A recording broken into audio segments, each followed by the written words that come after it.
ikutin terus kegiatan kita di Pengadilan Negeri Jakarta Selatan. Yuk.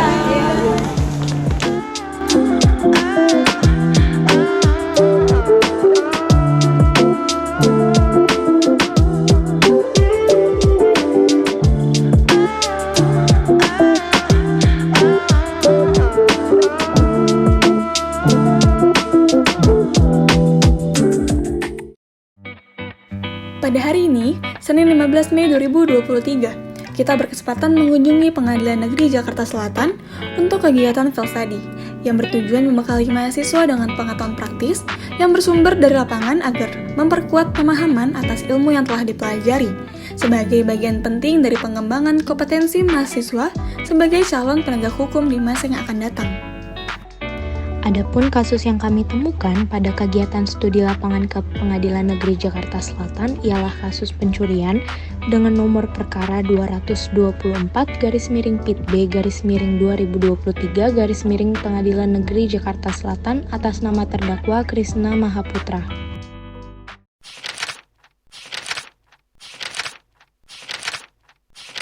Kuliah lapangan kami dilaksanakan pada tanggal 15 Mei tahun 2023 di Pengadilan Negeri Jakarta Selatan dengan klasifikasi perkara yaitu penggelapan dengan nomor perkara 224/B/2023 Pengadilan Negeri Jakarta Selatan dengan terdakwa atas nama Krisna Mahaputra alias Putra dan korban yaitu Linda, teman kerja pelaku, yang dituntut oleh Anista Lastia SH dengan Hakim Ketua Ibu Lucy Ernawati SHMH dan Hakim Anggota Pertama yaitu Sri Wayuni Batubara SHMH dan Hakim Anggota Kedua yaitu Bapak Estiono SHMH.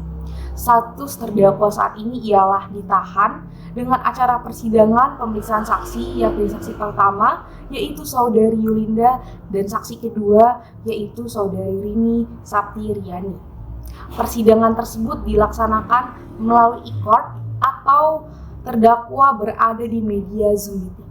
Adapun posisi kasus pada perkara ini ialah pada hari Senin tanggal 24 Desember 2022 sekitar pukul jam 7 malam, saudara terdakwa ingin meminjam sepeda motor milik saudara saksi yang pada saat itu saudara saksi sedang bekerja di laundry cuci sini di Jalan Cilandak KKO.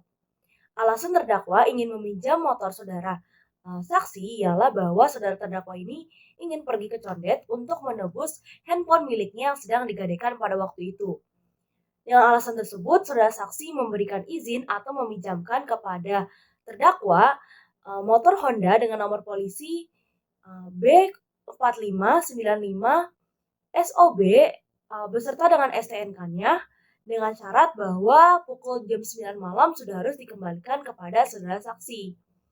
Namun kenyataannya setelah dipinjamkannya sepeda motor tersebut, ternyata terdakwa ini tidak langsung ke Condet, melainkan pergi ke kos-kosannya di Jalan Pasar Minggu, Jakarta Selatan untuk menjual sepeda motor milik saudara saksi kepada saudara Rio seharga 4 juta rupiah.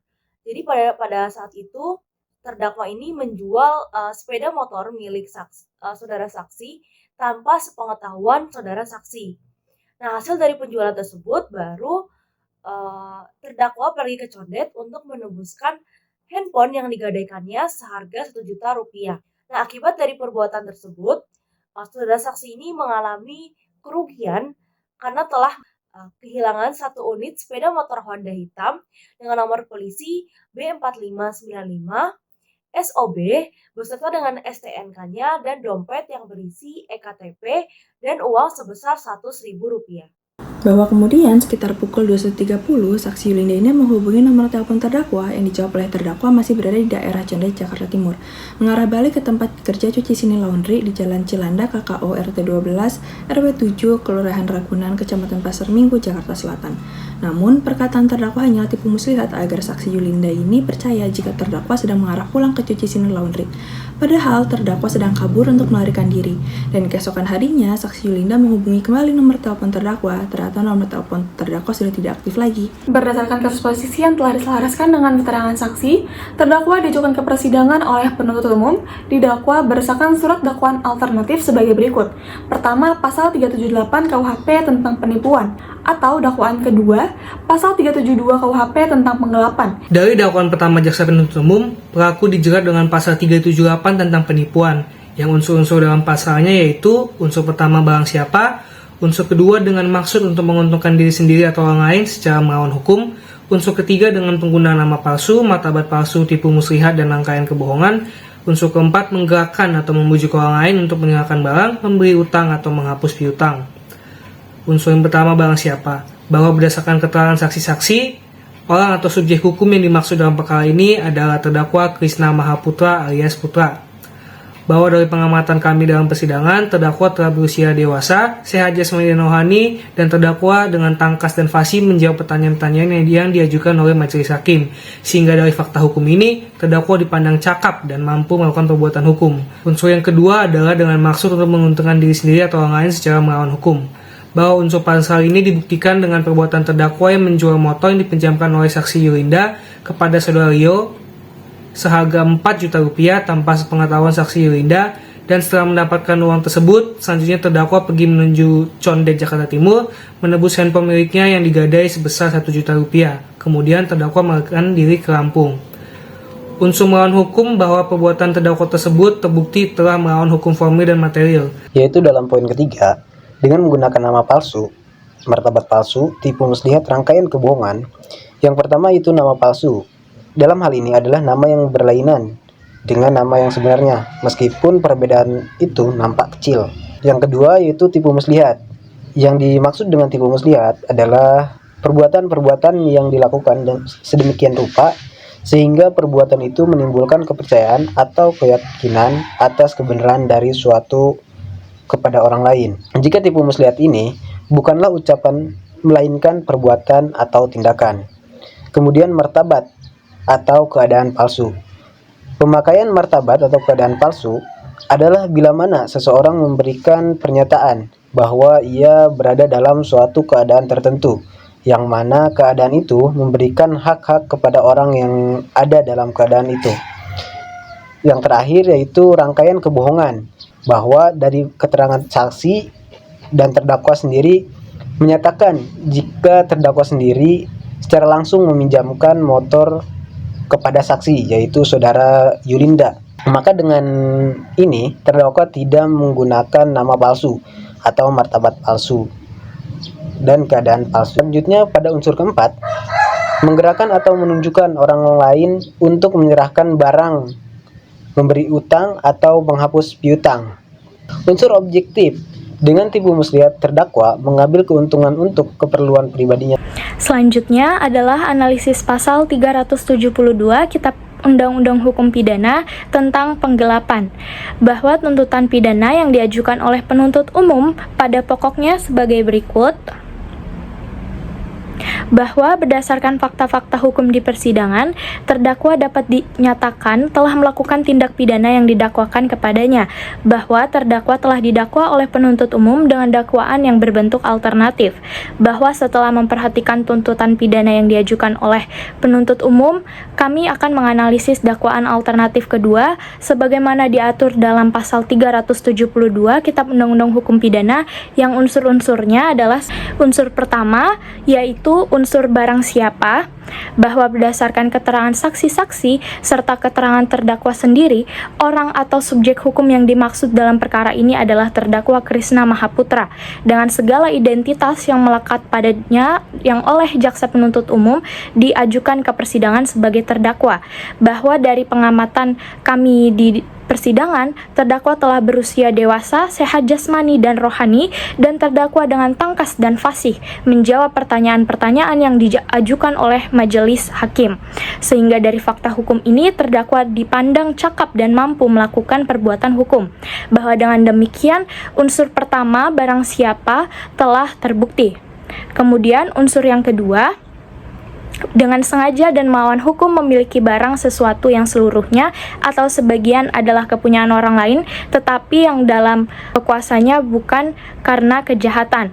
Bahwa berdasarkan fakta hukum yang terungkap di persidangan, berdasarkan keterangan saksi serta keterangan terdakwa dihubungkan dengan barang bukti yang diperoleh, fakta fakta bahwa pada hari Senin tanggal 24 Desember 2022 sekitar pukul 7 malam, terdakwa meminjam sepeda motor saksi Yulinda yang sedang bekerja di Cuci Sini Laundry. Beliau meminjam motor tersebut dengan alasan untuk pergi ke Condet, Jakarta Timur karena ingin menebus handphonenya. Kemudian saksi Yulinda ini meminjamkan sepeda motornya kepada terdakwa dengan memberikan kunci kontak beserta STNK-nya dengan syarat agar sepeda motor tersebut dikembalikan pada pukul 9 malam karena saksi akan pulang. Bahwa setelah terdakwa berhasil meminjam sepeda motor saksi Yulinda, kemudian ia membawa sepeda motor tersebut menuju kontrakannya di daerah Ragunan Pasar Minggu, dan sesampainya di kontrakan, terdakwa ini menjual sepeda motor tersebut seharga 4 juta rupiah kepada saudara Rio, dan setelah mendapatkan uang tersebut, ia pergi menuju Condet untuk menebus handphone miliknya yang digadai sebesar 1 juta rupiah. Kemudian terdakwa melarikan diri ke Lampung. Bahwa berdasarkan fakta hukum tersebut, menurut kami terdakwa ini telah menjual motor saksi kepada saudara Rio seharga 4 juta itu tanpa mendapatkan izin dari saksi Yulinda selaku pemilik motor untuk menjual kepada pihak lain yang ada dalam kekuasaannya, yang mana hasil penjualan motor ini dipergunakan oleh terdakwa untuk kepentingan pribadinya, sehingga menurut kami perbuatan terdakwa telah memenuhi unsur kedua. Bahwa oleh karena unsur dari pasal 372 Kitab Undang-Undang Hukum Pidana telah terpenuhi, maka terdakwa haruslah dinyatakan telah terbukti secara sah dan meyakinkan melakukan tindak pidana sebagaimana didakwakan dalam dakwaan alternatif kedua, yakni tindak pidana sebagaimana diatur dan diancam pasal 372 Kitab Undang-Undang Hukum Pidana.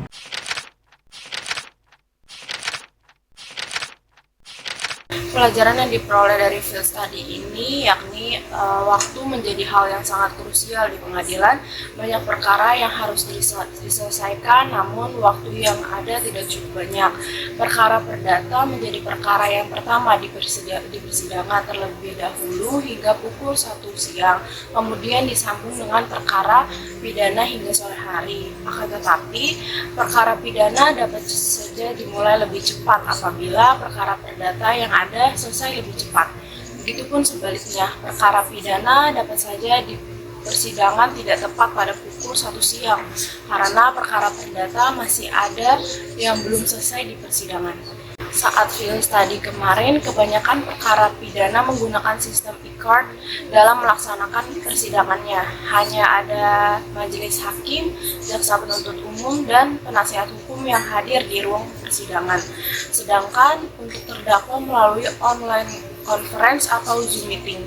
Persidangan dengan menggunakan sistem e-court ini dirasa sangat efisien karena menghemat waktu perpindahan terdakwa dari ruang tahanan ke ruang persidangan yang mana perlu waktu saat menghadirkan terdakwa di ruang sidang. Selain itu, akibat jumlah perkaranya yang banyak, perpindahan satu perkara ke perkara yang lain cukup singkat sehingga harus memaksimalkan jeda waktu yang ada.